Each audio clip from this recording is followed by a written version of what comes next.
آج تو میں آپ کو دیکھ رہا ہوں کہ آپ بات کر رہے ہیں ریاست کی، سرکار کی، ٹھیک ہے، فریاد بھی کر رہے ہیں، جھنجھوڑ بھی رہے ہیں. تو جب یہ تاجر آپ کے دوست یہ کس طرح سے آج کل آپ کو یاد کرتے ہیں، کس طرح سے پکارتے ہیں؟ کیونکہ جو جذبات کا آپ اظہار کر رہے ہیں ان کو تو یہ پسند نہیں آ رہے ہوں گے. بالکل آپ بجا کہہ رہے ہیں، بیکاز دیکھیں کہ اب ہمارا جو معاشرہ ہے یا ہمارے ملک کی جو سیاست ہے یہ پاپولر نعروں پہ تو چلتی ہے نا جی. پاپولزم کا تو بہت رواج ہے نا یہاں پہ. ابھی ایک پاپولر بات ہے وہ کہ ہم ٹیکس نہیں دینا، ہم نہیں مانتے.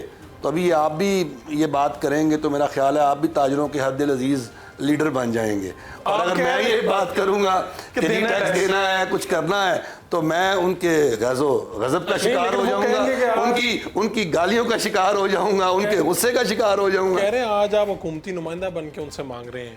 جب آپ تاجر تھے، جب آپ انجمن تاجران کو لیڈ کر رہے تھے، تب آپ کا موقف کیا تھا؟ دیکھیں میرا ہمیشہ سے یہ موقف رہا تھا کہ آسان اور سادہ طریقہ کار ہو جس کے ذریعے ہمارے تاجر جو ہیں وہ ٹیکس نیٹ میں آ جائیں. اور تاجر دو اسکیم وہی آسان اور سادہ طریقہ کار ہے جس کے ذریعے ایک ایپ ہے، ایک موبائل ایپ کے ذریعے کسی وکیل کی، کسی کنسلٹنٹ کی، کسی بابو کی، کسی اکاؤنٹنٹ کی ضرورت نہیں ہے. آپ ایک ایپ کے ذریعے بغیر کوئی پیسہ خرچ کیے آپ ٹیکس نظام کے اندر رجسٹرڈ ہو سکتے ہیں، FBR کے ساتھ منسلک ہو سکتے ہیں، اپنا ٹیکس ادا کریں. اور سادہ ٹیکس ریٹرن فارم آپ کو دے دیا گیا جو کہ پہلے بہت کمپلیکیٹڈ تھا، جو 35-40 صفحوں پر مشتمل تھا، وہ 2 یا 2.5 صفحوں کا کر دیا گیا. آپ کو میں نے پیش بھی کر دیا ہے، وہ آپ اگر پروگرام میں چلا دیں. اب یہ سارا کچھ جب ہو گیا تو مسئلہ کیا ہے؟ مسئلہ صرف یہ ہے کہ جو ٹیکس عائد ہوا اس پر اعتراض ہے. جو ٹیکس ٹیبل FBR نے نافذ کیا ایڈوانس ٹیکس کا، اس پر جو ہے وہ تاجر جو ہیں وہ سیکھ پائیں، اور وہ یہ کہہ رہے ہیں کہ ان کی استعداد سے کہیں بڑھ کر ٹیکس جو ہے وہ اس کا نفاذ کیا گیا ہے، جو کہ میں سمجھتا ہوں کہ تاجر درست کہہ رہے ہیں، اس میں غلطی اور ایرر ہے، یہ ٹھیک کہہ رہے ہیں وہ. تو اسی لیے FBR نے اس ٹیکس ٹیبل میں ترمیم کرنے کا اور اس پر نظر ثانی کرنے کا بھی طریقہ کار بنا دیا. اور ایڈیشنل کمشنر لیول پر جو ہے وہ کمیٹیز فارم کی جا رہی ہیں جس میں 2 تاجروں کے نمائندے اور 1 FBR کا ہوگا، تاکہ کہیں یہ نہ الزام FBR پہ آ جائے کہ انہوں نے کرپشن کیا، انہوں نے پیسہ بنایا. تو وہ بیٹھ کر فیصلہ کریں، جو اکثریتی فیصلہ کریں گے اسے ہم قبول کر لیں گے کہ کون سی مارکیٹ میں کون سی دکان پر کتنا ٹیکس ہے، کہیں زیادہ ہے کہیں کم ہے، جو پیسے زیادہ کماتا ہے، جو کاروبار زیادہ کرتا ہے وہ زیادہ ٹیکس دے.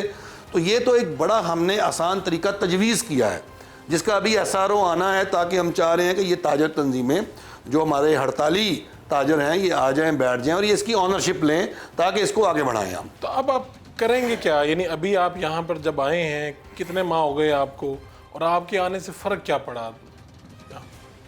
دیکھیں مجھے تو 4 ماہ ہو گئے ہیں باضابطہ کام کرتے ہوئے، اور میں بڑا اس بات پر فخر محسوس کرتا ہوں کہ میں ریاست کے لیے کوئی خدمت انجام دے رہا ہوں، کوئی پازیٹیو سینس میں کام کر رہا ہوں.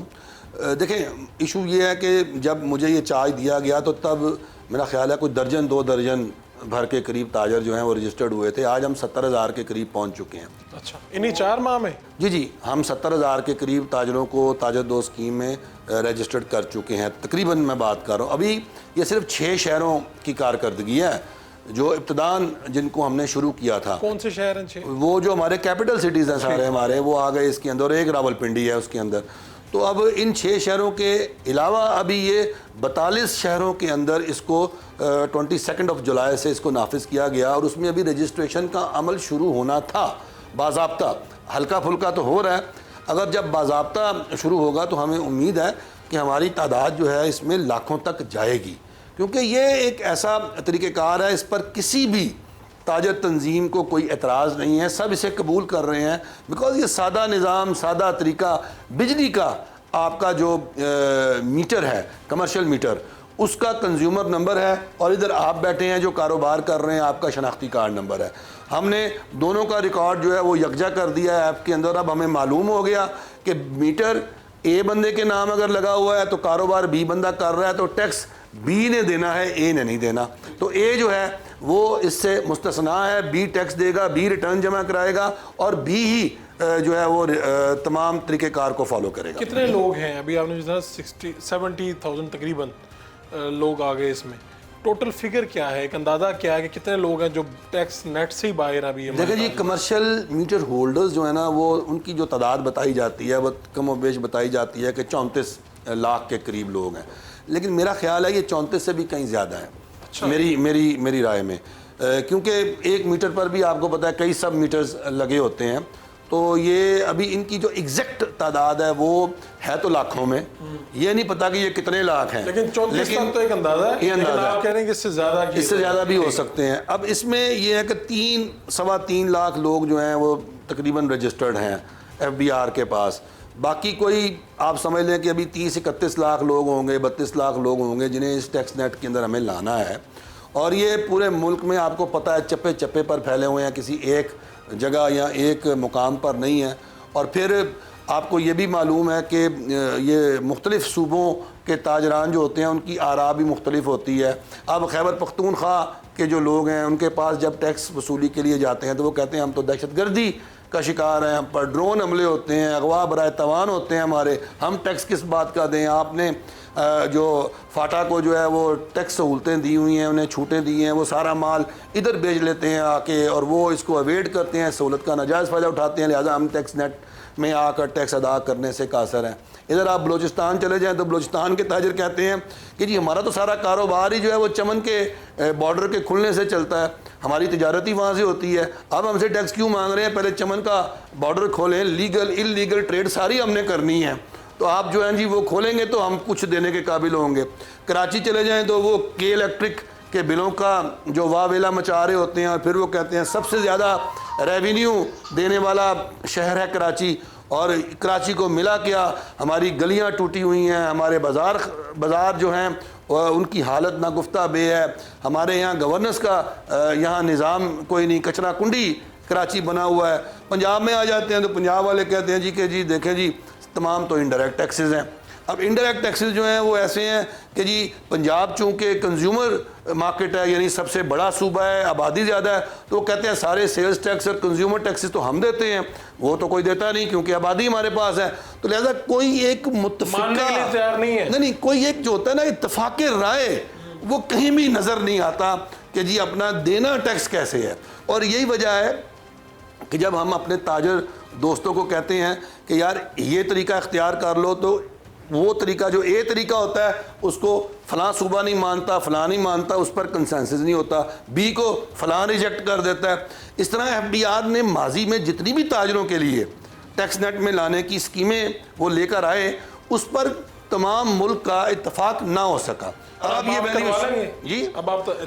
ویلیویشن ٹیبل آ گیا, یہ ویلیویشن ٹیبل پر ہم نے ایڈوانس ٹیکس لگا دیا FBR نے, تو اب اس کو بھی جو ہے وہ مسترد کر دیا گیا. اور اب جب ان کے مذاکرات ہوئے ہمارے تاجر بھائیوں کے, تو ہم نے کہا جی کہ آپ کو ویلیویشن ٹیبل نہیں منظور, کوئی مسئلہ نہیں, آپ آ جائیں, آپ بتا دیں کہ آپ کے مطابق کون سا طریقہ ہے جس سے ریٹیلرز اور ہول سیلر سے جو ہے وہ ٹیکس لیا جائے. تو اس کا بھی ان کے پاس کوئی جواب نہیں ہے. یہ جو بات بار بار آ رہی ہے حکومت سے کہ جی مہنگائی کم ہو گئی, پہلی مرتبہ 2-3 سال بعد یہ سنگل ڈیجٹ میں آ گئی ہیں چیزیں اور یہ ہو گئے, تو اس کا میر صاحب یہ اخباروں میں تو پڑھ کے اچھا لگ رہا ہے, لیکن جب عام لوگوں سے ملتے ہیں تو وہاں پہ کوئی فرق نہیں. اس کی کیا ہے گیپ, کون سا ہے جو ہمیں سمجھ نہیں آ رہا؟ دیکھیں اصل مسئلہ یہ ہے کہ کچھ چیزیں ہوتی ہیں جو اکنامکس کے اندر ہوتے ہیں میکرو اکنامک انڈیکیٹرز, کچھ ہوتے ہیں مائکرو لیول کے انڈیکیٹرز. اب میکرو اکنامک انڈیکیٹرز میں جو انفلیشن ہے وہ تو نیچے آئی ہے, ہمارا جو خسارہ ہے تجارتی خسارہ وہ کم ہوا ہے, ہماری امپورٹس جو ہیں وہ کم ہوئی ہیں, ہماری ایکسپورٹس بڑھی ہیں. تو اوور آل تو یہ چیزیں نظر آ رہی ہیں کہ جو ریاست کا ایک مجموعی معاشی خاکہ ہوتا ہے اس کے اندر تو نظر آ رہا ہے کہ چیزیں ٹھیک بہتر ہو رہی ہیں, جس کی وجہ سے آپ نے دیکھا کہ اپنا پالیسی ریٹس جو ہیں, جو ہمارا انٹرسٹ ریٹس ہیں وہ بھی ہمارے نیچے بتدریج آ رہے ہیں. تو یہ تو چیزیں اس طرف سے تو پازیٹیو ہو رہی ہیں, یہ چیز تو ہو گئی ٹھیک. اب نیچے ہماری پرچیزنگ پاور ہمیں دیکھنی پڑے گی, ہمیں اپنی معیشت کی گروتھ ریٹ کو دیکھنا پڑے گا, ہمیں دیکھنا یہ پڑے گا کہ لوگوں کی جو ڈسپوزیبل انکم ہے, یعنی ڈسپوزیبل انکم وہ ہوتی ہے کہ جو سارے اخراجات اور ساری یوٹیلٹیز خرچ کرنے کے بعد ادا کرنے کے بعد ان کے پاس بچتا کیا ہے, وہ کچھ نہیں بچ رہا. بیکاز بجلی کی سب سے بڑی پرابلم, سب سے بڑا اس وقت ایشو جو ہے وہ بجلی کے بل ہیں. میں آپ کو بتاؤں کوئی تاجر دو اسکیم ایشو نہیں ہے، کوئی اور ایشو نہیں ہے. بجلی کے بل جو ہیں وہ کوئی بھی صارف، چاہے وہ کمرشل میٹر ہولڈر ہے، چاہے وہ آپ کا ڈومیسٹک میٹر ہولڈر ہے، کوئی بھی اس وقت پاکستانی بجلی کے بلوں کو ادا نہیں کر پا رہا. اور یہ ریاست کے لیے سب سے بڑا چیلنج اس وقت یہ ہے. اگر یہ چیلنج جو ہے اس سے نبرد آزما ریاست ہو جاتی ہے اور حکومت اس کا کوئی سلوشن نکالنے میں کامیاب ہو جاتی ہے تو عوام الناس کی زندگی کے اندر آپ کو سکون، چین اور آرام نظر آئے گا. نہیں میر کو ایک بات ایسی کر دیں کہ جی تاجروں کو ٹیکس کیوں دینا چاہیے، جب وہ کہیں ریاست ہمیں کیا دیتی ہے، ہمارے پاس سیکیورٹی نہیں ہے، ہمارے یہ آتے ہیں، تو کوئی ایک بات جس سے آپ کنونس کر سکیں کہ آپ کو ٹیکس کیوں دینا چاہیے؟ ٹیکس اس لیے دینا چاہیے، دیکھیں جی کہ ہمارے ملک میں جتنا بھی انفراسٹرکچر بنا ہے نا، یہ ہم نے اپنے پیسوں سے کما کے نہیں بنایا. ہم نے اگر اپنے آپ کو ایک بہترین فوجی طاقت بنایا ہے اور آج ہماری سرحدوں کی حفاظت ہو رہی ہے اور ہمارا دفاع ناقابل تسخیر ہوا ہے، تو اس میں بھی بیرونی امداد اور بیرونی جو فنڈنگ ہے وہ شامل ہے. ہم نے یہ تمام پیسے یہاں پر بھی خرچ کیے ہوئے ہیں. اگر ہم نے اپنے اداروں کو مضبوط بنایا ہے، ادارے بنائے ہیں، نئے ادارے بنائے ہیں، اگر بڑے بڑے ہسپتال بنائے ہیں، جو بڑے بڑے پروجیکٹس لگائے ہیں، یہ سارے ہم نے اپنی کمائی سے نہیں لگائے، یہ سب اغیار کا پیسہ ہے.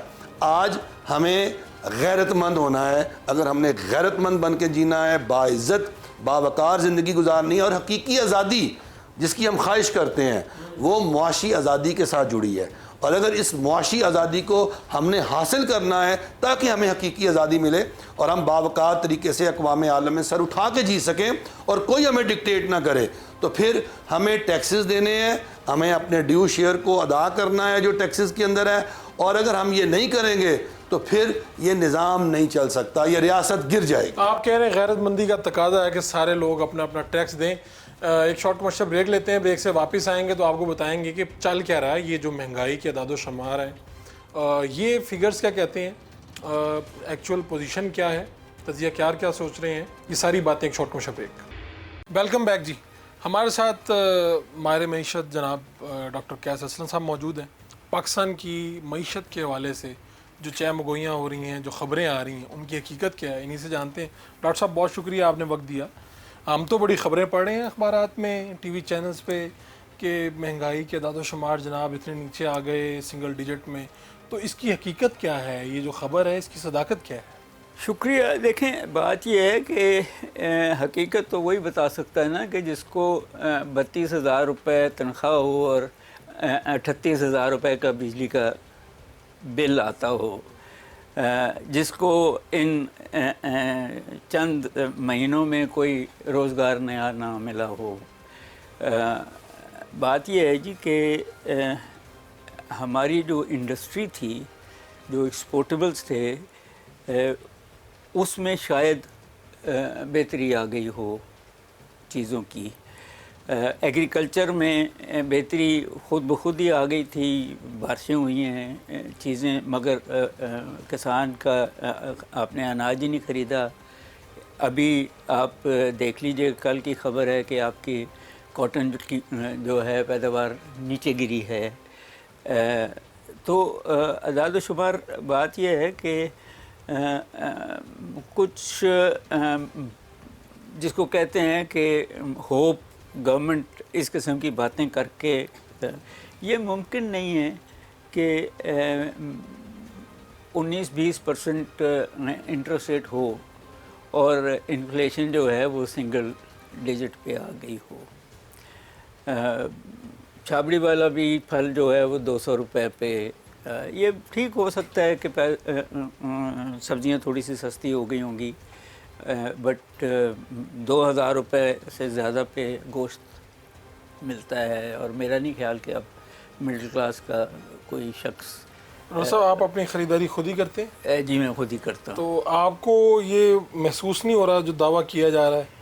دیکھیں جی، بات یہ ہے کہ بالکل محسوس یہ ہو رہا ہے کہ پہلے تو جو میری اور میری اچھی بھلی عام آدمی سے زیادہ انکم ہے مہینے کی، اس کا 1/3 تو بجلی کے بل میں چلا جاتا ہے. 1/3. پیٹرول جو ہے وہ کچھ یہ سستا کیا گیا ہے، مگر ابھی بھی 260 کا ہے شاید. اور تو میرا کہیں 40-50 ہزار روپے مہینہ جو ہے وہ صرف پیٹرول پہ جاتا ہے. نیچرلی اچھی غذا دیتا ہوں بچوں کو. میں فیسوں ویسوں کی بات نہیں کرتا کیونکہ میرے بچے ان اسکولوں میں پڑھتے ہیں جہاں بہت فیسیں ہیں، تو اس کی کمپلین میں نہیں کر رہا. But what I am trying to say is کہ اب یہ پہلے یہ ہوتا تھا 1-2 سال پہلے کہ ہر 15 دن میں کہیں باہر جا کے کھانا کھا لیتے تھے. اب میرا خیال ہے کہ کچھ مہینے ہو گئے ہم نے باہر جا کے کھانا نہیں کھایا. پہلے یہ فریکوینٹلی ہوتا تھا. فریکوینٹ ہمارا وہ تھا. But the point I am making is کہ جو آپ یہ جس کو ہم آٹا چاول دالیں کہتے ہیں، اگر کھلی لے لیں تو اس میں ٹیکس نہیں لگتا، مگر اگر آپ کسی دکان میں جہاں پیکٹ لیں تو 18% سیلز ٹیکس ہے. تو مجھے کون کہہ سکتا ہے کہ مہنگائی سنگل ڈیجٹ پہ آئی ہے جب سیلز ٹیکس ہی صرف 18% پہ ہے. ہو سکتا ہے، میں بالکل اس بات پہ اگری کرنے کو تیار ہوں کہ کچھ چیزیں سستی ہوئی ہوں گی، مگر یہ ایک جس کو کہتے ہیں ویو ہوتی ہے. مثال کے طور پہ جو اکنامک سروے سے پہلے یہ کہا جاتا تھا کہ جی 22% یا 23% پہ مہنگائی آ گئی، مگر جو اکنامک سروے آیا ہے اس نے کہا ایوریج پچھلے سال 26-26.5% تھی. تو مہنگائی اگر کم ہوتی ہے تو اس کے پھر انڈیکیٹرز کیا ہیں، یعنی کس طرح سے ہمارے سامنے؟ انڈیکیٹر وہی ہیں کہ جو لوگ مڈل کلاس ہے، اربن مڈل کلاس، اصل میں ہوتا یہ ہے کہ 3000 پروڈکٹس اربن مڈل کلاس کے لیے جاتے ہیں اور مختلف شہروں میں یا گاؤں میں پتہ کر لیا جاتا ہے کہ ان کی قوت خرید. تو جو لوگ امپلائڈ ہیں، جو لوگ ان کی قوت خرید اور اس میں فرق آیا ہوگا. مگر کہیں 94 ملین لوگ ہماری جو پاورٹی لائن ہے اس کے نیچے ہیں. ان سے کوئی نہیں پوچھ رہا کہ آپ کو مہنگائی، وہ لنگر خانوں سے کھاتے ہیں. ہماری جو ان امپلائمنٹ ہے وہ 8% پہ چلی گئی ہے. 6% پرمیسیبل ہوتی ہے، اجازت ہے کہ اتنی ہونی چاہیے، 2% اس سے زیادہ ہے.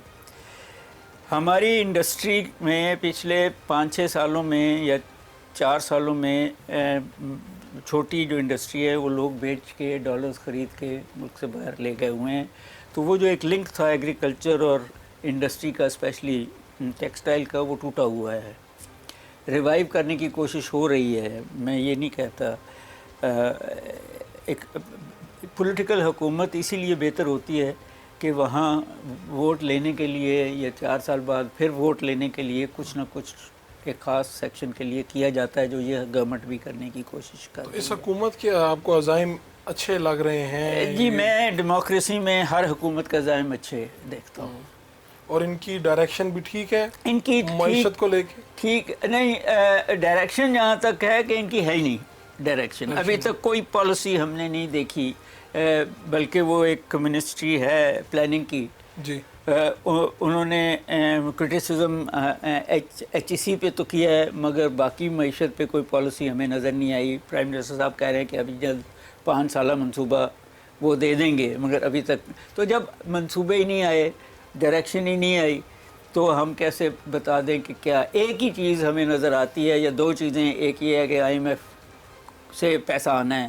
اس دفعہ آئی ایم ایف نے اپنی جو میٹنگ کر رہے ہیں اس میں ہمارا نام ہی نہیں رکھا. میرا یہ خیال ہے کہ آئی ایم ایف نے جو شرطیں لگائی ہوئی ہیں، پرائم منسٹر صاحب کہتے ہیں کہ وہ ہم نے پوری کی ہیں. مجھے نہیں نظر آیا. ان کی شرط تھی کہ پاورٹی آپ دور کریں گے. ہم نے کوئی پاورٹی کے اوپر پلان نہیں بنایا. ان کی شرط تھی کہ ٹرانسپیرنسی دکھائیں گے. ہم نے کوئی ٹرانسپیرنسی ابھی تک نہیں دکھائی. ان کی شرط تھی کہ آپ یہ ڈاؤن سائز کریں گے. آپ نے کرنی شروع کی ہے ڈاؤن سائزنگ. ان کی شرط تھی کہ بیچیں گے آپ وہ سارے جو حکومت کے پاس ہمارا پی اے یہ بیچنے کی کوشش ہو رہی ہے، وہ ابھی تک بکا نہیں ہے. اور اس کے علاوہ ہم نے کوئی بیچنے کی کوشش نہیں کی. ان کا یہ تھا کہ جو پروونشل گورنمنٹ کے کام ہیں وہ فیڈرل گورنمنٹ ختم کرتے. ابھی تک ہم نے کوئی ایسی پلان، اس میں اور بہت سارے ہیں جو میں نے تو نہیں دیکھے کہ کیے، جس کی وجہ سے انہوں نے شاید یہ آگے، ان کی ایک شرط یہ تھی کہ آپ کے دوست ملک آپ کو کچھ 24 بلین ڈالر جو ہے وہ پرومس کر دیں گے. وہ 13 بلین تک تو پرومس ہوا ہے، اس سے آگے 6-7 بلین اور ہے جو پرومس نہیں ہو سکا. ٹرسٹ ڈیفیسٹ ہے آپ کا. بات یہ ہے کہ صرف قرضے لے کے، اور اباؤٹ 75% جو قرضہ ہے وہ آپ نے اندرونی دینا ہے بینکوں کا بھی، اور آئی پی پی پہ جو آپ کر رہے ہیں ریفارمز آپ نے کیے نہیں ہیں، وعدے آپ کر رہے ہیں، قوم کو بتا رہے ہیں. فوری طور پہ کرنے کے کام کیا ہے؟ دیکھیں میرا یہ خیال ہے مختلف لوگوں کے مگر کہ پہلے تو یہ ہے کہ وہ آئی پی پی جو بند پڑے ہیں اور آپ ان کو پیسے دے رہے ہیں ان کو خرید لیں. میں یہ نہیں کہہ رہا کہ آپ ان کو نیشنلائز کر لیں، میں بالکل خرید کے بند کر دیں. آپ وہ جتنا پیسہ آپ ان کو دے رہے ہیں اسی پہ آپ خرید لیں، وہ کیپیسٹی چارجز جو آپ دے رہے ہیں. اور دوسروں کے ساتھ تو نیگوسیٹ کرنا ہے، حالانکہ وہاں بھی میرا خیال ہے کہ جو انٹرنیشنل وہ ہیں آربیٹرز، ان پہ آپ جائیں کہ جی ہمیں اجازت دے دیں کہ ان کے سے پھر سے آپ اسٹیٹ ہیں اینڈ سچ فورتھ کیا جا سکتا ہے. جو اصل ایشو ہے وہ کہیں اور ہے. وہ آپ کے ملک کے بچے جو 60% پاپولیشن کا حصہ، ان کی تعلیم اور ہنر ہے جو نہیں آپ دے رہے. جب تک وہ ہنر نہیں دیں گے آپ ملک میں جو مرضی کر لیں، آپ پروڈکٹیو نہیں ہو سکتے، آپ وائبل نہیں ہو سکتے، اور آپ قرضوں پہ ہی زندہ رہیں گے. کیونکہ جنہوں نے اس ملک کو چلانا ہے آج اور کل، ان کے پاس ہنر ہی نہیں ہے. تعلیم تو بہت بعد کی بات ہے. اور وہ فیکٹریاں جنہوں نے ان کو امپلوائے کرنا ہے وہ بند ہو رہی ہیں اس انٹرسٹ ریٹ پہ، وہ نہیں چل سکتی. آپ دو باتیں کرتے ہیں نا تضاد. ایک طرف آپ کہتے ہیں کہ آئی ایم ایف کے کہنے پہ آپ نے ڈالر کو کھلا چھوڑ دیا ہے، اور دوسرا آپ کہتے ہیں کہ آپ اکانومی کو کنٹرول کرنا چاہ رہے ہیں. تو اس طرح نہیں ہوتا. آپ نے یہ آئی ایم ایف نے خود کہہ دیا کہ ہم نے کہا تھا کہ امیروں پہ ٹیکس لگانا، آپ نے پھر مڈل کلاس پہ ٹیکس لگا دیا. یہ ان کے لفظ ہیں. تو وہ پھر آپ پہ کیسے ٹرسٹ کریں؟ تو یہ ممکن ہے جو وزیر اعظم صاحب نے کہا کہ جی آئی ایم ایف کا یہ آخری دور ہوگا، اس کے بعد ہم اسے خدا حافظ کہہ دیں گے، تو آپ کو سچویشن یہ نظر آتی ہے؟ سر بات یہ ہے کہ اصل ایشو میرا نہیں خیال کہ آئی ایم ایف ہے. اصل ایشو وہ آپ کی فورن پالیسی ہے کہ چین ہے یا امریکہ ہے. آئی ایم ایف تو صرف گارنٹی کر رہا ہے کہ آپ جا کے چین کی گود میں نہ بیٹھ جائیں. امریکہ کی کیونکہ پیسے امریکہ اور امریکہ کے اتحادیوں کے ہیں، حالانکہ آپ کو چین بھی دے رہا ہے. تو اصل جو ایشو ہے وہ آپ کی جب تک فورن پالیسی کلیئر نہیں ہوتی، اس کے ساتھ لنک ہے. اسی کے ساتھ لنک ہے. اسی کے ساتھ آپ کا سب سے بڑا ٹریڈ پارٹنر امریکہ ہے. آپ کا جو اسلاف خریدتے ہیں وہ امریکہ اور اتحادیوں سے خریدتے ہیں. آپ کے بچے جو ہیں جو پڑھتے ہیں وہ امریکہ میں ہیں. آپ بڑے کمفرٹیبل ہیں، انگریزی آپ بھی بولتے ہیں وہ بھی بولتے ہیں، چینی تو نہیں آتی. تو آپ ایک دفعہ بتا دیں اپنی قوم کو کہ جی یہ ہمارا ڈائریکشن ہے، ہماری انڈسٹری بھی اس طریقے سے چلے گی، اور یورپ اور امریکہ ہے اور جاپان ہے جن کے ساتھ ہم نے چلنا ہے، تو چیزیں سیدھی ہو جائیں گی. آپ ایک طرف ہندوستان کی دشمنی کے ساتھ چین کو ساتھ رکھنا چاہتے ہیں، اور دوسرا آپ امریکہ کو چھوڑنا نہیں چاہتے، تو آپ کی اکانومی اس کے اندر پھر یہ ہے کہ آپ نے نہ پانی کے ریفارمز کیے، نہ بجلی کے ریفارمز کیے، نہ ایجوکیشن کے ریفارمز کیے، نہ ہی ایگریکلچر کو انٹرنیشنل لیول پہ لے کے گئے ہیں آپ. اور ٹیکسٹائل جو اب بکتی نہیں ہے دنیا میں، نئی آپ نے کوئی پروڈکٹ پاکستانیوں کو دی ہی نہیں ہے کہ وہ مائکرو چپ پیدا کر لیں، ڈرونز پیدا کر لیں، کوئی ایسی چیز پیدا کر لیں جو دنیا میں مہنگی بکتی ہو، سستی. تو کوئی ایسا آپ صرف اتنا کر دیں کہ آپ ایکسپورٹ ٹیکس ختم کر دیجیے. تو یہ تو حکومت کا عوام سے، تاجروں سے یہ گزارش ہے جی ہمیں ٹیکس دیں. ریاست کو بڑی ضرورت ہے اس وقت ٹیکس کی. آپ اس رائے کو کس طرح سے دیکھتے ہیں؟ حکومت ہوتی کس واسطے ہے کہ اپنے لوگوں کا سٹینڈرڈ بہتر کر لے، اور جب وہ نہیں کر سکتی تو پھر وہ کیوں ٹیکس مانگتی ہے؟ ایک پولیٹیکل سائنس کی بڑی سیدھی تھیوری ہے جس کے اوپر بیسڈ ہے ماڈرن اسٹیٹ، کہ ہم پہ لازم ہے کہ ہم ٹیکس دیں گے اور ان پہ لازم ہے کہ وہ ہمیں جسٹس دیں گے، بہتر زندگی دیں گے. تو دونوں اس ایگریمنٹ کا حصہ ہے. اگر ہم سے ٹیکس لے کے آئی پی پیز کی زندگی اچھی بہتر کرنی ہے تو پھر لوگ کیسے ٹیکس دیں گے؟ اگر اس کی زندگی بہتر ہے جو ٹیکس نہیں دے رہا اس سے جو ٹیکس دے رہا ہے، فائلر اور نان فائلر کا مسئلہ، تو پھر آپ نے خود وہ سارے سچویشنز، اسمگلر کی زندگی اچھی ہے، رشوت خور کی زندگی اچھی ہے، آپ نے کبھی یہ بھی نہیں پوچھا کہ اتنے گھر اور اتنی زمینیں کسی نے کیسے خرید لی اس ملک میں، جو پچھلے 75 سال سے پہلے کوئی امیر آدمی نہیں ہوتا تھا، کروڑ پتی ہیں، جینوئن ہوں گے، مگر وہ ساری جو ٹریل ہے اس کے لیے تو اور اسی ملک میں نے آپ سے کہا کہ 94 ملین لوگ آپ ہی کی اعداد و شمار خط غربت سے نیچے ہیں. فلڈ روز آ رہے ہیں، آپ نے ایک بھی نیا ڈیم نہیں بنایا، یا جو بنانے تھے وہ ابھی تک بنے نہیں ہیں، مکمل نہیں ہوئے. کیوں نہیں ہو رہا ہے؟ آپ نے اپنی ایجوکیشن ریفارمز کیوں نہیں اس لیول پہ کیے جو دنیا، لوگ بنگلہ دیش کی اگزامپل دیتے ہیں، میں انڈونیزیا کی اگزامپل دیتا ہوں. آپ مسلمان ملک ہے، آپ سے بڑی آبادی ہے، 16واں بڑا ملک ہے اکانومی کے لحاظ سے. ان کا مارشل لا بھی اسی وقت ختم ہوا تھا جب آپ کا مارشل لا ختم ہوا تھا. تو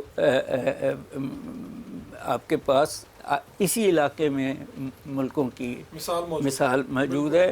سعودی عرب کے پاس ایک پروڈکٹ ہے جس کے اوپر وہ 19واں زیادہ بڑا ملک ہے. ترکی 18واں بڑا اکانومی کے لحاظ سے، اس نے انٹرنیشنل لیول پہ ٹورزم کی ہوئی ہے. آپ بھی ٹورزم کر سکتے ہیں. مجھے نہ ٹورزم نظر آئی نہ ایگریکلچر نظر آئی. لوگ کہتے ہیں کہ بیک بون ہے ایگریکلچر. ہماری ٹوٹل جو فارمنگ ہے وہ 8% ہے ہماری جی ڈی پی کا حصہ، تو بیک بون کہاں سے ہوگا؟ تو ان مسائل کے ساتھ تو پھر یہ اسی طرح ملک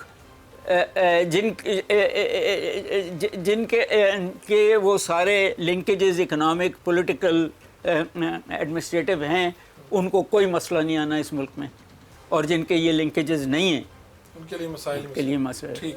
میں ایک چھوٹی سی بات اخیر میں کر لوں. لیاقت علی خان، بے نظیر ضیاء الحق، ان کے قاتل پکڑے گئے. جس ملک کے حکمرانوں کے قاتل نہ پکڑے جائیں وہاں آپ کے اور میری زندگی جو ہے سوچیے بھی نہیں کہ بہت اچھی گزرے گی. ڈاکٹر صاحب بہت شکریہ، آپ نے بڑی تفصیل سے یہ بات سمجھائی. ہمیں ایک شارٹ کمرشل بریک لیتے ہیں. آج ہمارے ساتھ موجود ہیں بیرسٹر تیمور ملک، پاکستان تحریک انصاف کے رہنما بھی ہیں، اور آج خاص طور پہ اس لیے بھی انہیں مدعو کیا ہے کہ آکسفورڈ یونیورسٹی سے انہوں نے MBA بھی کیا ہے. تو اس وقت جو ساری باتیں ہو رہی ہیں خان صاحب کی کہ جی وہ چانسلر بننے جا رہے ہیں، الیکشن لڑ رہے ہیں، تو ان باتوں میں کیا حقیقت ہے، کیا معاملات ہیں، انہیں سے جانتے ہیں. بہت شکریہ آپ کا، آپ نے وقت دیا. تو یہ چانسلر بننے کا انہوں نے ارادہ کر لیا، یہ ان کا اپنا ارادہ ہے، کسی نے مشورہ دیا؟ اور دوسری بات یہ کہ کتنے لوگ ہیں جو اس میں پورا جو ان کا سسٹم ہے، کتنے لوگ ووٹ کر سکتے ہیں، وہ لوگ کون ہیں؟ فاروق، میرے خیال میں اس وقت یہ ایک پوری دنیا کا بڑا اہم الیکشن بن گیا ہے، اور شاید یہ متوقع نہیں تھا جب یہ بات شروع ہوئی. تو اس وقت 2.5 لاکھ کے قریب فارمر گریجویٹس میرے جیسے یونیورسٹی کے، خان صاحب جیسے جو کرنٹ اسٹوڈنٹس ہیں اور جو فیکلٹی اینڈ سٹاف ہے یونیورسٹی کی، وہ لوگ اہل ہیں ووٹ ڈالنے کے لیے. لیکن اس کے بعد ایک اور سٹیپ یونیورسٹی نے انٹروڈیوس کیا کہ اگر آپ اہل ہیں تو آپ نے رجسٹر بھی کرنا ہے ٹو ووٹ. ایک کٹ آف ڈیٹ تھی، تو جس نے رجسٹر کر لیا ہے اب وہ اکتوبر میں ووٹ ڈال سکیں گے. میرا اپنا خیال یہ ہے کہ کیونکہ ظاہر ہے پچھلے کچھ دہائیوں کے جو گریجویٹس ہیں وہ تو ان ٹچ ہوں گے یونیورسٹی کے ساتھ، پرانے جو ہیں شاید ان کا اتنا لنک نہ ہو اور کئی لوگوں کا انٹرسٹ نہ ہو، تو 1 لاکھ کے قریب تو لیکن ضرور ووٹر ہوگا پوری دنیا سے. سو وہ 1 لاکھ جو ہے کے قریب لوگ وہ ووٹ ڈالیں گے. اب کینڈیڈیٹس کون ہوں گے؟ عمران خان صاحب کا تو واضح ایک پوزیشن آ گئی ہے، انہوں نے اپلیکیشن بھی جمع کرائی اور سارا کچھ. ابھی تک یہ نہیں پتا کہ اور کنفرمڈ امیدوار کون ہے. پہلے یہ بات ہو رہی تھی, خان صاحب سے پہلے بات ہو رہی تھی کہ 2 سابق برطانوی وزرائے اعظم جو ہیں تھریسا مے اور بورس جانسن, وہ دونوں یا دونوں میں سے کوئی ایک کینڈیڈیٹ بن سکتے ہیں.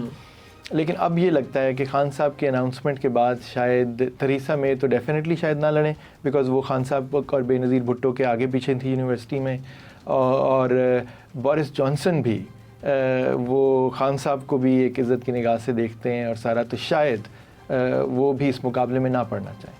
تو پھر امیدوار جو ایکسپیکٹڈ ہیں وہ سابق کچھ وزیر یعنی کہ سیکٹریز جو ہیں برطانوی حکومت کے, جو آکسفورڈ سے جن کا تعلق ہے, ان کے نام سامنے آ رہے ہیں.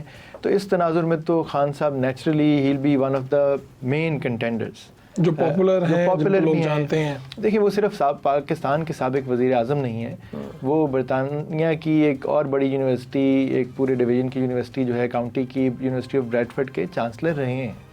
اور یہ بھی واضح کرنا ضروری ہے کہ چانسلر کا رول وائس چانسلر سے بڑا مختلف ہوتا ہے. Vice chancellors university day to day چلاتے ہیں, جس طرح پاکستان میں بھی ہوتا ہے. چانسلر تو دیکھیں پاکستان میں بھی گورنر اور صدر ہوتے ہیں, ایک گورنر کئی درجن یونیورسٹیز کا چانسلر ہوتا ہے. اور وہ میں صرف جو ڈگری ہے وہ اوارڈ کرتے ہیں, کبھی کسی اس میں آ جائیں کانوکیشن وغیرہ. اور خان صاحب نے اپنے مشکل سیاسی دنوں میں بھی, جب وہ شوکت خانم اور نمل اور دوسرے پروجیکٹس پہ بھی بڑا فوکس تھے, بڑے اچھے طریقے سے بریڈفورڈ یونیورسٹی کی چانسلرشپ بھی نبھائی. سو ان کا ٹریک ریکارڈ موجود ہے. سو چند ہی کوئی ایسے کینڈیڈیٹ ہوں گے جو کسی ملک کے وزیر اعظم بھی رہے ہوں, انہوں نے سوشل ویلفیئر کے کینسر ہاسپٹل ٹائپ پروجیکٹس بھی کیے ہوں, کسی اور برطانوی یونیورسٹی کے چانسلر بھی رہے ہوں, اور گلوبل سپورٹس آئیکن بھی ہوں, جنہوں نے ورلڈ کپ بھی جیتا, اور یونیورسٹی کے کرکٹ ٹیم کے کیپٹن بھی آکسفورڈ کے رہے ہوں. تو نیچرلی ہر تناظر میں وہ ایک بہت اچھے کینڈیڈیٹ تگڑے امیدوار بن جاتے ہیں. میں اگر ایک آکسفورڈ یونیورسٹی کے گریجویٹ کے طور پہ ہی بات کروں, تو ایلمنائی کے طور پہ بات کروں, تو نیچرلی, اور یہی ہم دیکھ رہے ہیں کہ نان پاکستانی بھی جو ہیں وہ زیادہ انٹرسٹ سے بلکہ ان کی چیزیں شیئر کر رہے ہیں. کوئی اور کینڈیڈیٹ آئے گا, ہو سکتا ہے پھر وہ دونوں کا کمپیریزن شروع کریں, لیکن ابھی تک تو خان صاحب کی پوزیشن. پاکستان کے کون سے ایسے فگرز ہیں جو آکسفورڈ, جس طرح سے آپ بتا رہے تھے بلاول جی دیکھیں بالکل 2 بڑے نام تو ایک ہماری ایک جماعت کے جو چیئرمین ہیں بلاول بھٹو صاحب, وہ بالکل اور میں امید کرتا ہوں کہ وہ پاکستانی ہو کے سوچیں گے اور عمران خان صاحب کو ووٹ دیں گے. اور اس کے علاوہ بالکل ایک ہمارے گلوبل فگر جو ہیں ملالہ یوسفزئی, وہ بھی آکسفورڈ یونیورسٹی سے پڑھی ہوئی ہیں. اور دیکھیں کئی لوگ ہیں پاکستانی, سائنٹسٹ ہیں, انجینئرز ہیں, تھنکرز ہیں, فلاسفرز ہیں, تو بہت لوگ ہیں جو کہ اس پروسیس میں شامل ہیں. نوجوان ہیں, سول سرونٹس بہت ہیں جو کہ اسکالرشپس پہ, جن کو وہاں پبلک پالیسی اور دوسری چیزوں میں پڑھنے کا موقع ملا ہے. تو بالکل میرے خیال میں چند ہزار پاکستانی تو ضرور ہوں گے جو کہ ایلیجبل ہوں گے to vote in this election. تو آپ کی ملاقات بھی ہوئی اس موضوع پہ, خان صاحب سے بات بھی ہوئی آپ کی؟ میں آخری دفعہ جس کیس میں وکیل ہوں ہیئرنگ کے لیے گیا, تو تبھی انہوں نے فیصلہ کیا تھا. تو اس تناظر میں بات ہوئی کہ وہ کچھ اور لوگ جو وہاں موجود تھے ان کو بتا رہے تھے کہ تیمور بھی میرے کالج آکسفورڈ میں جو کالجز ہوتے ہیں تو کیبل کالج کا ممبر ہے, اور پھر وہ بتا رہے کہ علیمہ خان صاحبہ کا بیٹا بھی کیبل کالج کا ممبر ہے, شارعز خان. سو اس طرح کر کے بات ہوئی تھی. تو ان کا انٹرسٹ تھا. وہ آبویسلی ہر کوئی اپنی آکسفورڈ جیسی اگر یونیورسٹی ہو خاص طور پہ, تو اگر کوئی پروپوز کر دے تو خواہش رکھتے ہیں کہ جی بالکل ہونا چاہیے. لیکن کوئی ان کا یہ نہیں تھا کہ جی اب لازمی جیتنا ہے اور کیا کرنا ہے. I think he is honoured to be part of the process. اور باقی ظاہر ہے ایک بڑا گلوبل الیکٹوریٹ ہے, تو یہ تو بڑی ایک ریفلیکشن ہے of standing in on the global plate form. تو یہاں پہ تو چرچا ہو رہا ہے کہ وہاں کے اخبارات لکھ رہے ہیں, ان کو ڈسکریس لکھ رہے ہیں, یہ ایسے کہہ رہے ہیں ویسے کہہ رہے ہیں. یہ دیکھیں اس حکومت کے اور ان کے نادان مہربانوں نے غلطی کر دی ہے کہ یہ انہوں نے اس مدعے کو, جو کہ ایک بڑا یونیورسٹی اور خان صاحب اور یونیورسٹی کے جو الیکٹوریٹ ہے اس سے لنکڈ تھا, اس کو ایک ایشو بنا دیا ہے اس طرح کی چیزیں پش کر کے. تو اس کا بلکہ فائدہ ہو رہا ہے کہ ہائی لائٹ اور ایشو ہو رہا ہے. اور دیکھیں لیکن وہ جو لیٹر لکھے گئے انتظامیہ کو, یونیورسٹی کو, اس سے بھی کوئی فرق پڑتا ہے؟ یونیورسٹیز ایسی چیزوں کو ڈس ریگارڈ کرتی ہیں جی. مطلب وہ کیا رینڈم چیزوں کا, اگر کوئی یونیورسٹی کا پرومیننٹ گریجویٹ کوئی چیز لکھے, عمران خان صاحب لکھیں, بلاول بھٹو زرداری لکھیں, ملالہ یوسفزئی لکھے, تو میں اپنا کسی کا نام نہیں لوں گا, باقی کوئی لکھے تو شاید یونیورسٹی اس کو کنسیڈر کرے, پڑھے بھی صحیح. یہ تو نہ 3 نہ 13 میں نے پہلے بھی کہا, بیگانی شادی میں عبداللہ دیوانہ والی بات ہے. آپ کہتے ہیں اس طرح کی تو خطوط کو وہ بالکل اہمیت نہیں دیتے, اور اس سے ان کی جو امیدوار بننے پہ کوئی اثر نہیں پڑنے والا. وہ نہیں پڑھنے والا. دیکھیں اس کی پھر وجہ یہی ہے کہ وہ اس یونیورسٹی کے گریجویٹ بھی ہیں, اس کی کرکٹ ٹیم کے جو بڑی بات ہے کیپٹن بھی رہے ہیں, ایک اور یونیورسٹی کے برطانیہ میں چانسلر بھی رہے ہیں, ایک ملک کے سابق وزیر اعظم بھی رہے ہیں, اور اس وقت جو بڑی ایک تعداد میں لوگ جو کہتے ہیں, اوبیسلی میں تو ان کا وکیل کہوں گا کہ اللیگلی انکارسریٹڈ ہیں, پابند سلاسل ہیں بغیر کسی اس طرح ناکردہ گناہ کے, تو یہ ایشو جو ہے لوگوں کو سافٹ کارنر بھی اس لیے موجود ہے, اور انٹرنیشنل اوبیسلی آکسفورڈ ٹائپ کے جو گریجویٹس ہیں وہ ان چیزوں پہ بڑی گہری نظر رکھتے ہیں. تو تاثر تو یہ ہے کہ اگر یہ ایسا ہو جاتا ہے تو کیا لوگ یہ بھی سوچ رہے ہیں کہ بھئی یہاں سے برطانوی گورنمنٹ یا آکسفورڈ یونیورسٹی خط لکھے گی کہ ان کو ابھی ہمارے چانسلر بن گئے, ان کو فلاں تقریب میں آنا ہے, تو اڈیلا جیل کا دروازہ کھولا جائے اور ان کو وہاں بھیجا جائے, ایسا ممکن ہے؟ دیکھیں یہ ایک تو چانسلر کی لمیٹڈ رول ہوتا ہے, ظاہر ہے جب بھی کوئی اہم موقع ہوگا تو ان کو انویٹیشن تو آئے گا اور ان کے لیے آواز بھی اٹھائی جائے گی, یونیورسٹی بھی اٹھائے گی, بہت بڑی طاقتور یونیورسٹی ہے نیچرلی. لیکن اس سے زیادہ میں تو یہ کہوں گا کہ ہمیں بطور پاکستانی خوشی ہونی چاہیے کہ اگر وہ یہ الیکشن جیت جاتے ہیں.